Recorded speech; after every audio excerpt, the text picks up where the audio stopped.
Hi everyone, अस्सलाम वालेकुम।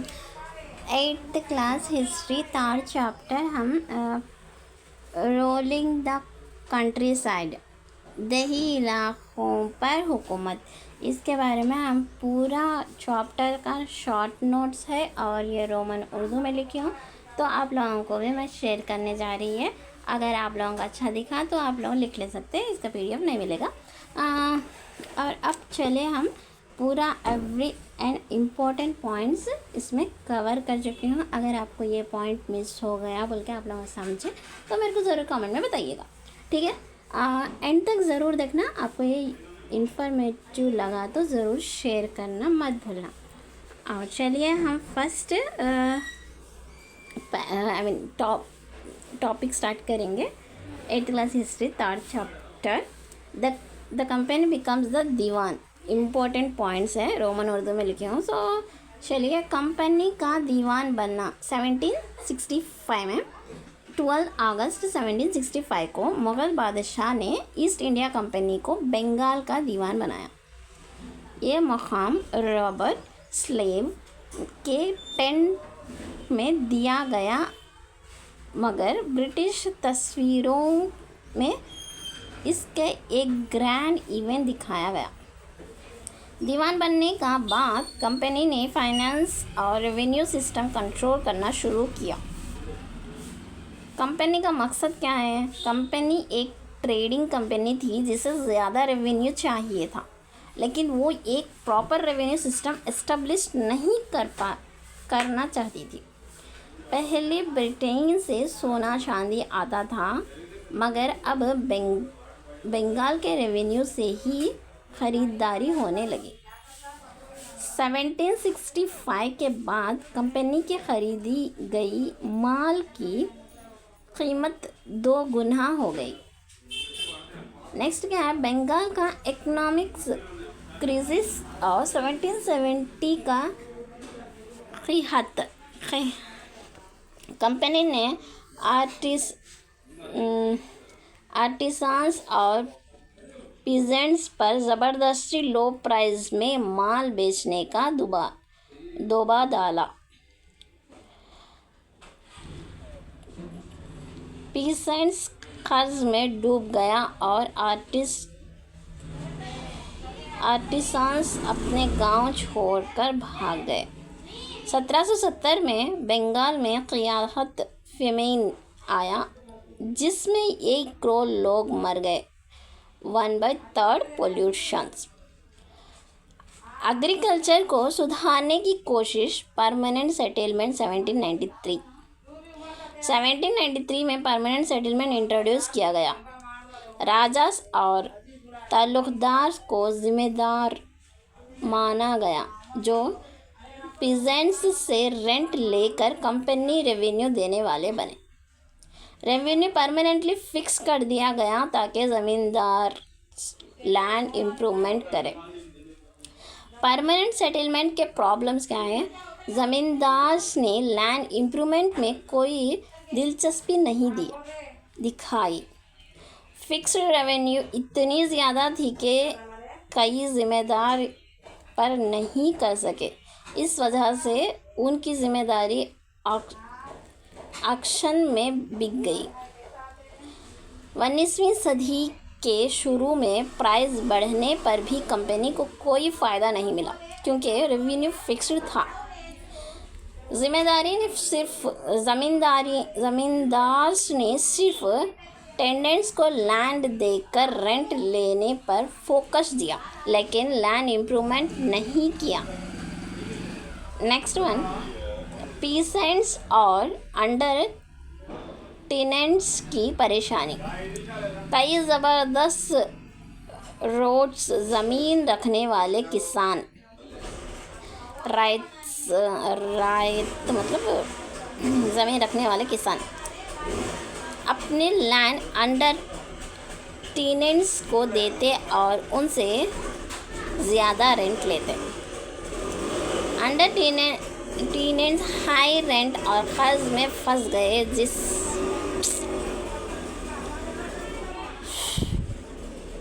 कर्ज में फंस गए, जिस वजह से उनकी ज़िंदगी बदतर हो गई।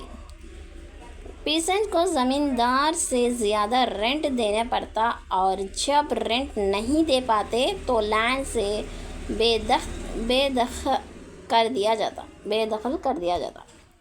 किसान अपनी पुरानी ज़मीन को खो देते जो उनके बाप दादा के ज़माने से उनके पास थी। Revenue systems and British policies. Mahalwari system 1822 introduced by Hall Mackenzie in northwestern provinces, now Uttar Pradesh. Village mahal was considered the basic revenue unit. Collected surveyed lands, measured fields and recorded customs and rights. Revenue कभी कभी मैं ऐसा भी कर देते रहती कि English में भी आ जाते रहती, सब लैंग्वेज यूज़ कर लेते रहती, समझो। सो ऐसा भूल चुक के फिर मैं इंग्लिश में भी लिख ली, वही चीज़ में भी कंटिन्यू आ गया, sorry. Revenue demands was not fixed permanently but revised periodically. Revenue collections responsibility was given to village headmen, not zamindars. Rayatwari system, South India, introduced by Captain Alexander Reed and later developed by Thomas Munro. Direct settlement with ryots, cultivation. Instead of zamindars, each farmer's land was separately surveyed before revenue assessment. British acts as patterner for the figures to protect the riots. High revenue demands led to peasants fleeing villages. Crop for Europe and British control on agriculture. Indigo cultivation and its importance. Indigo was a highly demanded blue dye in Europe. Indian indigo replaced European wood dye due to its richer color. Indigo cultivation expanded repeatedly in Bengal by 1810. 95% of Britain's indigo came from India. Company officials and British planters invested in indigo plantations. Next, system of indigo cultivation. Nij system. Planters controlled land directly and cultivated indigo with hired labor. Required large land areas, labours, flocks and bullocks, which was difficult. Conflict arose as planters tried to evict peasants from fertile land. Only 25% of indigo cultivation was under the system due to difficulties. Roti system.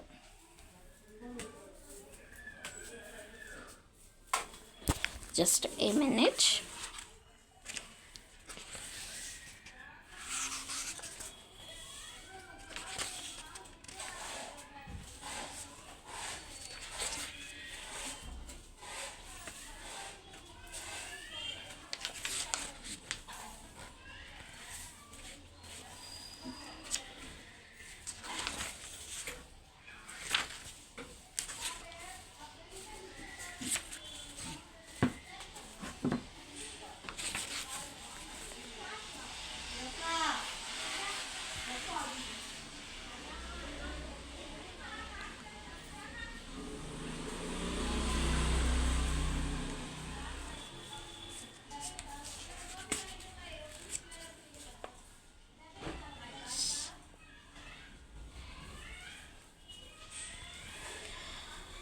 Raiti system. Planters forced peasants रैयत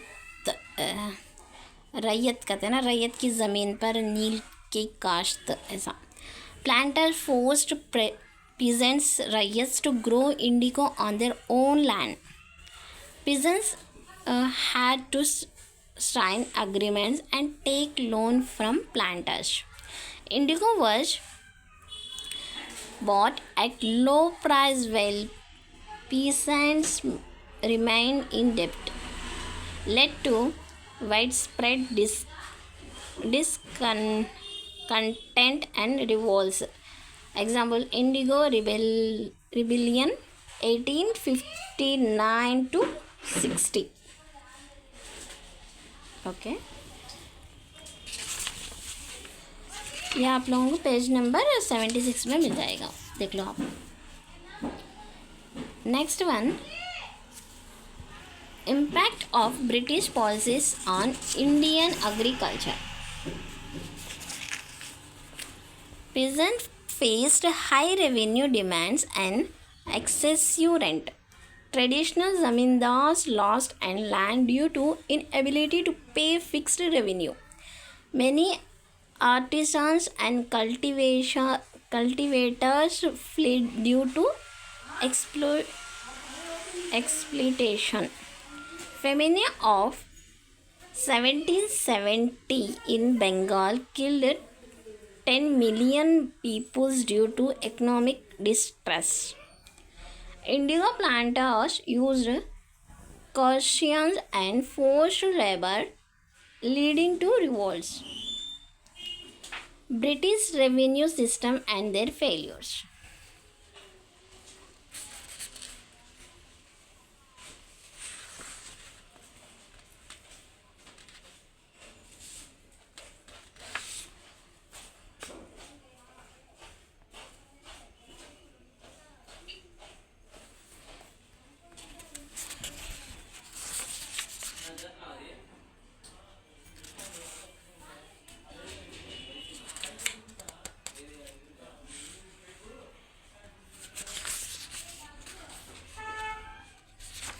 Okay.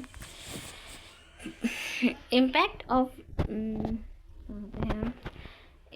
of British policies on Indian agriculture. हो गया ना, British revenue system and their failures. Permanent settlement 1793 introduced by Lord Cornwallis in Bengal. Zamindars became landowners, but many lost land due to high fixed revenue. Mahalwari and Ryotwari systems भी fail हुई क्योंकि revenue, फिर इधर आ गई, समझो, मैं सॉरी फॉर दैट, मैं नहीं देख ली थी ऐसा लिख के, मतलब मेरे लिए है ना ये नोट्स, सो मैं कैसा भी लिख लेती, तो आप लोगों को बताने के लिए भी वॉइस नोट्स यूज़ करी, सॉरी फॉर दैट। एडजस्ट हो जाओ आप लोग, हम लोगों को कहना है जो क्या है, इंपॉर्टेंट पॉइंट्स हैं, तो कौन से लैंग्वेज में भी हो। महलवारी एंड रैयतवारी सिस्टम्स भी फेल हुए क्योंकि रेवेन्यू डिमांड ज़्यादा थी और लोग छोड़कर भागने लगे। British policy and peasants revolts. Indigo rebellion 1859-60 रैयत्स ने इंडिगो उगाने से इनकार कर दिया क्योंकि उन्हें फोर्सफुली ग्रो करवाया जाता था और पैसे भी नहीं मिलते थे। स्लेव्स रिवॉल्ट्स इन सेंट डोमिंगो 1791। फ्रेंच कॉलोनी में अफ्रीकन स्लेव्स ने प्लांटेशन सिस्टम के खिलाफ रिवॉल्ट किया, जो एक बड़ा इवेंट था। Indigo and global trade. Britain के इंडस्ट्रियलाइजेशन की वजह से इंडिगो की डिमांड और बढ़ गई। Caribbean, Brazil and north America में भी इंडिगो प्लांटेशंस थी, लेकिन इंडिया का इंडिगो मार्केट डोमिनेट कर गया। Plantation and forced labour. British planters और ऑफिशियल्स ने अपने जॉब छोड़कर इंडिगो बिजनेस ज्वाइन कर लिया क्योंकि इसमें प्रॉफिट ज़्यादा था। कंपनी ने लोन्स दिया ताकि और ज़्यादा लोग इंडिगो प्लांटेशंस में इन्वेस्ट करें। कि Ryoti system, contract based exploitation. Planters ryot और गांव के हेडमैन को ज़बरदस्ती सत्ता कॉन्ट्रैक्ट साइन करने पर मजबूर करते थे। 25% लैंड पे इंडिगो ग्रो करने कंपलसरी होता था, जो रैयत के लिए बर्डन बन जाता था। लोन के चक्कर कभी ख़त्म नहीं होता था। नए लोन से पुराने लोन चुकाना पड़ता था। नया लोन लेके पुराना लोन चुकाना पड़ता था। Economic and agriculture impact, Indigo की प्राइस बहुत कम मिलती थी, इस वजह से पीसेंट हमेशा गरीब रहते थे। इंडिगो डीप रोटेड होती थी, जो सॉइल की फर्टिलिटी ख़त्म कर देती थी और उसके बाद राइस उगाना मुश्किल हो जाता था।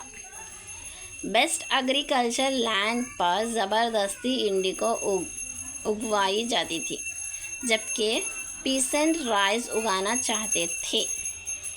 Social and political impact, planters का डायरेक्ट कंट्रोल बढ़ गया और रैयत के पास कोई लीगल प्रोटेक्शन नहीं थी। पीसेंट रिवॉल्ट का रीज़न भी यही एक्सप्लोटेशन बना। Indigo rebellion 1859-60, indigo manufacturing process step by step. Indigo field and factories, indigo cultivation factories के आसपास होती थी। वुमेन इंडिगो प्लांट्स का वट्स बड़े कंटेनर तक ले जाती थी। Fermentation, steeper vat, indigo leaves को वार्म वाटर में डाल के फर्मेंट किया जाता। ये केमिकल रिएक्शंस प्रोड्यूस करती है। जब बबल्स और फॉर्म आने लगते हैं तो लीव्स निकाल दी जाती थी। Beating, next step, Indigo liquid दूसरे वट में डाल के वुडन पेडल्स से ज़ोर से मारा जाता। कामगार वेस्ट डीप वाटर में 8 घंटे खड़े रहकर ये काम करते थे। पहले ग्रीन कलर आता, फिर ब्लू। लाइम वाटर ऐड किया जाता ताकि इंडिगो सेटल हो जाए।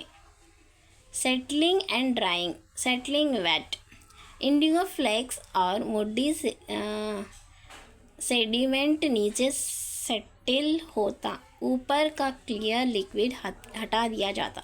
इंडिगो पल्प को ड्राई करके ब्लॉक्स में कट किया जाता, जो मार्केट में बेचा जाता। Next one, the blue rebellion and its aftermath 1859। What was the blue rebellion? March 1859 में बंगाल का हज़ारों रईस प्लेसेंट्स ने इंडिगो उगाने से इनकार कर दिया। प्लांटर्स के एजेंट्स गुमस्तास को मारा गया और उनकी फैक्ट्रीज पर अटैक हुआ। औरतें भी लड़ाई में शामिल हुई, जो बर्तन और किचन के टूल से लड़ रही थी। इंडिगो सिस्टम के अगेंस्ट एक ऑर्गेनाइज्ड रेसिस्टेंस स्टार्ट हो गया। क्यों पीसेंट्स ने रेबिलियन किया? इंडिगो सिस्टम बहुत अप्रेसिव था। पीसेंट को ज़बरदस्ती इंडिगो उगाने पर मजबूर किया जाता था। पैसे मिलने के बावजूद उनको लॉस होता था, क्योंकि इंडिगो सॉइल्स को ख़त्म कर देता था और राइस उगाना, चावल उगाना मुश्किल हो जाता था। प्लांटर्स के लथियाल्स प्लेजेंस को डराते धमकाते थे, लेकिन इस बार पीसेंट्स ने फाइट बैक करना स्टार्ट किया। नेक्स्ट, ज़मींदार और विलेज हेडमैन का रोल। ज़मींदार भी प्लांटर्स के ख़िलाफ़ हो गए क्योंकि प्लांटर्स उनके लैंड के कंट्रोल को ख़त्म कर रहे थे। विलेज हेडमैन भी पीसेंट्स के साथ हो गए क्योंकि उनको भी ज़बरदस्ती कॉन्ट्रैक्ट्स साइन करवाया जाता था। कई जगहों पर ज़मींदारों और हेडमैन्स ने पीसेंट्स को ऑर्गेनाइज किया और लाठियाल से फाइट की। ब्रिटिश गवर्नमेंट का रिस्पॉन्स। 1857 का रिवॉल्ट ब्रिटिश के दिमाग में अभी भी फ्रेश था, इसलिए वो नए रेबेलियन से घबरा गए। लेफ्टिनेंट गवर्नर ने रीजियंस का तौर किया। पीसेंट्स ने इसको गवर्नमेंट की सपोर्ट माना। बरासत के मजिस्ट्रेट असले एदन ने नोटिस दिया कि पीसेंट को ज़बरदस्ती इंडिगो कॉन्ट्रैक्ट्स साइन नहीं करने पड़ेंगे। ये बात फैल गई कि क्वीन विक्टोरिया ने कहा है कि इंडिगो नहीं उगाना पड़ेगा, अर्थात ये सच नहीं था। रिबेलियन के बाद क्या हुआ? ब्रिटिश ने मिलिट्री भेज दी ताकि प्लांटर्स को प्रोटेक्ट किया जा सके। इंडिगो कमीशन सेटअप किया गया ताकि इंडिगो सिस्टम की इन्वेस्टिगेशन हो सके। कमीशंस ने प्लांटर्स को गिल्टी डिक्लेयर किया और बोला कि ये सिस्टम रैयत के लिए प्रॉफिटेबल नहीं है। कंक्लूजन क्या है? पीसेंट को बोला गया कि एग्जिटिंग कंट्रोल कंप्लीट करें, लेकिन फ्यूचर में इंडिगो उगाने के लिए मजबूर नहीं किया जाएगा। एग्ज़ाम के लिए स्पेशल पॉइंट्स क्या है बोलते? ब्लू रेबिलियन का मेन काज ऑपरेशन इंडिगो सिस्टम था। ज़मींदार और विलेज हेडमैन्स भी पीसेंट्स के सपोर्ट में आ गए थे। ब्रिटिश गवर्नमेंट रेबिलियन से घबरा गई थी, इसलिए इंडिगो कमीशंस बनाया गया। इंडिगो कमीशंस ने प्लांटर्स को गिल्टी डिक्लेयर किया और कहा कि ये सिस्टम पीसेंट्स के लिए अनफेयर है। ये रिबेलियन ब्रिटिश पॉलिसीज़ के अगेंस्ट एक मेजर पीसेंट मूवमेंट था।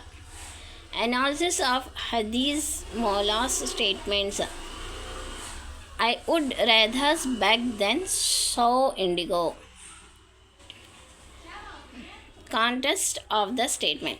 1860 में इंडिगो रेबिलियन के बाद इंडिगो कमीशंस बना जो पीसेंट्स के प्रॉब्लम सुन रहा था। हाजी मौला एक इंडिगो कल्टीवेटर थे जिसे कमीशंस ने क्वेश्चंस किया। उसने सीधा मना कर दिया कि वो किसी भी हालत में इंडिगो नहीं उगाएंगे। I am not willing to sow and I don't know that any fresh terms would satisfy me. उसका कहना था कि चाहे जितनी भी अच्छी शर्तें दी जाए वो इंडिगो नहीं उगाएंगे। ये बताता है कि इंडिगो कल्टीवेशन पीसेंट्स के लिए एक नाइटमेयर बन चुका था। Would you not be willing to sow at ₹1 a bundle?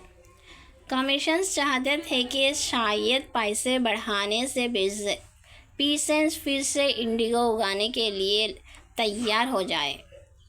ये दिखाता है कि गवर्नमेंट और प्लांटर्स चाहते थे कि इंडिगो प्रोटेक्शंस कंटिन्यू हो। No, I would not. Rather than sow indigo, I will go to another country. I would rather beg than sow indigo. हाजी मौला का कहना था कि वो भीख मांगना पसंद करेगा, लेकिन इंडिगो नहीं उगाएंगे। ये दिखाता है कि इंडिगो सिस्टम इतना जुल्म भरा था कि पीसेंट ने अपनी रोज़ी रोटी छोड़ना पसंद किया। इस स्टेटमेंट से क्लियर होता है कि रिबेलियन सक्सेसफुल था और पीसेंट्स इंडिगो के अगेंस्ट कम्प्लीटली स्टैंड ले चुके थे। इम्पॉर्टेंट क्या है इम्पॉर्टेंट ऑफ हादिस मौला स्टेटमेंट। इंडिगो रेबेलियन की सक्सेस, पीसेंट्स ने फाइनली प्लांटर्स का जुल्म बर्दाश्त करने से इनकार कर दिया गया। पीसेंट्स के मजबूरी, इंडिगो उगाने उनके लिए सिर्फ फाइनेंशियल लॉस नहीं था, बल्कि एक मेंटल और फिजिकल टॉर्चर भी था। प्लांटर्स की हार, पीसेंट के इस रिफ्यूजल का मतलब था कि अब ज़बरदस्ती से भी इंडिगो कल्टीवेशन कंटिन्यू नहीं हो सकती थी।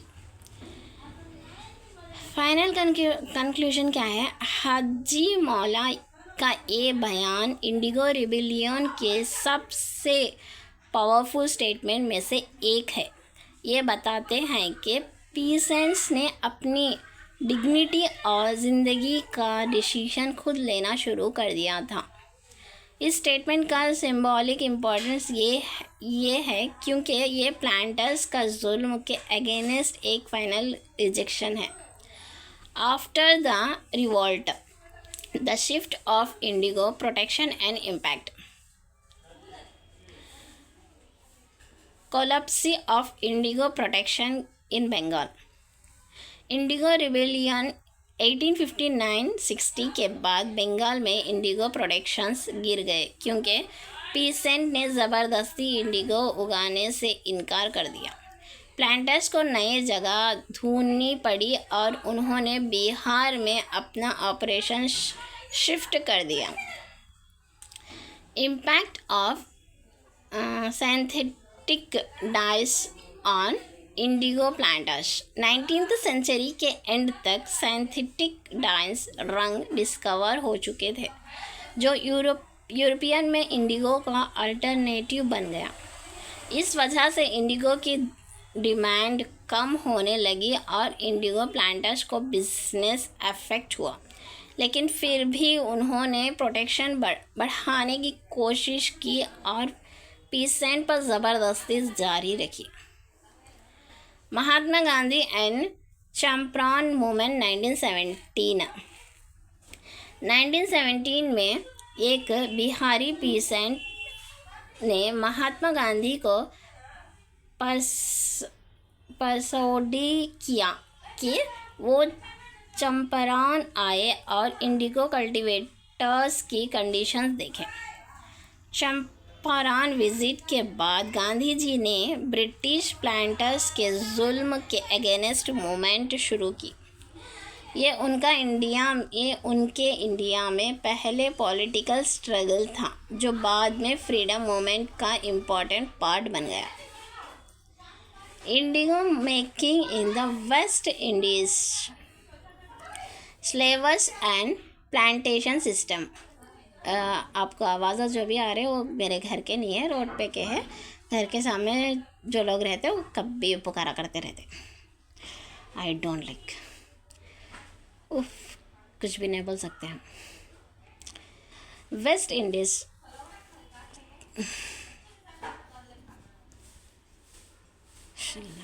अल्लाह रहम करे। West Indies, Caribbean island, West Indies Caribbean islands में भी इंडिगो प्रोडक्शन होता था, लेकिन वहाँ अफ्रीकन स्लेव्स का इस्तेमाल किया जाता था। जीन बप्टिस्ट लेबेट, फ्रेंच मिशनरी, ने 18th सेंचुरी में इस प्लांटेशन सिस्टम को डॉक्यूमेंट किया। वहाँ भी प्लांटर्स हाई ग्राउंड पर खड़े होते और स्लेव्स से ज़बरदस्ती काम कराते। ये दिखाते हैं कि चाहे बंगाल हो या वेस्ट इंडीज़, इंडिगो प्रोडक्शन हमेशा ऑपरेशंस और स्लेवर्स से जुड़ी रहे। कंक्लूजन क्या है? बंगाल में इंडिगो रिबेलियन के बाद भी प्लांटर्स ने बिहार में पीसेंट्स पर जुल्म जारी रखा। सिंथेटिक डाइस से इंडिगो इंडस्ट्री वीक होने लगी, लेकिन प्लांटर्स ने प्रोडक्शन बढ़ाने की कोशिश की। 1970 में महात्मा गांधी का चंपारण विजिट एक नया मूवमेंट का आगाज़ बना, जो ब्रिटिश रूल के अगेंस्ट स्ट्रगल का पार्ट बन गया। वेस्ट इंडीज़ में भी इंडिगो प्रोडक्शन लेवर्स पर बेस्ड था, जो ऑपरेशंस का एक और एग्जाम्पल था। बंगाल में 1859-60 में इंडिगो रिबेलियन हुआ। इंडिगो प्रोडक्शंस बिहार शिफ्ट हो गया। सिंथेटिक्स डाइस ने इंडिगो इंडस्ट्री को वीक किया। 1917 में चंपारण मूवमेंट स्टार्ट हुआ। गांधी जी पहले पॉलिटिकल स्ट्रगल इंडिया में। वेस्ट इंडीज़ में भी इंडिगो प्रोडक्शंस लेवर्स बेस्ड था। फाइनल वो टॉपिक में फिल इन द ब्लैंक्स है, वहाँ पे आप लोग जाके देख सकते हो। Growers of woods in European saw indigo as a crop which would provide competition to their earnings. The demands of indigo increased the late 18th century Britain because of the expansions of cotton textiles.